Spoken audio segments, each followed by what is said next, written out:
في مقولة لمعالي المستشار اللي فات ما مات. وأنا أتمنى أنه فعلا تطبق هذه على البطولات السابقة، لأنه لو طبقت بطولات المباريات والبطولات ستغير خارطة البطولات. آخرها أو ما هي آخرها اللي هي بطولة السوبر اللي حكمها فهد المرداسي اللي ظلم فيها النصر 3 ضربات جزاء. أنا أتمنى إعادة النظر في تلك المباراة، وإذا ثبت أنه هناك تواطؤ أن يسحب الكاس من نادي الشباب ويسلم للنصر كنظام، لأنه غير هالكلام هذا الواقع. لأنه النصر الآن فهد المرداسي قبل الحادثة ذي لا نشكك فيه أبدا، لكن الآن بيان واضح وثبته باعترافه.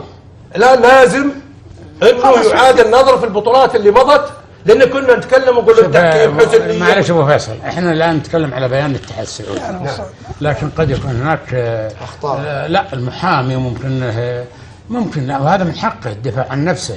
قد يكون مثل ما حصل لمحمد سعد بالضبط. محمد سعد طلع يوم من الايام هذا نهاية. لا خلي القضيه. احنا نقول لو ما مع المستشار ارسل قضيه محمد سعد الى النيابه قد يكون محمد سعد مظلوم طول حياته. صحيح، بس هذا نهاية. احنا شوف، انا شخصيا والله ما تكلمت عن موضوع فهد المرداسي لليوم، ما تكلمت ولا ناقشته لا بتويتر ولا بالاعلام ولا شيء.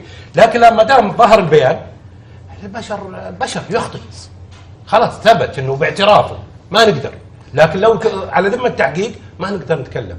الان ثبت والنفس اماره بالسوء ما نقدر.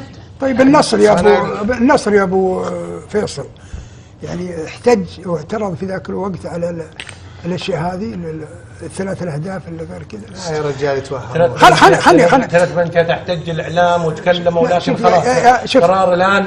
الان مو زي اول، تغير الان الوضع، ما هو زي اول. ما عاد فيه مثلا صفر الحكم خلاص قرر الحكم، كل شيء حيحاسب، حتى الاشياء اللي فاتت.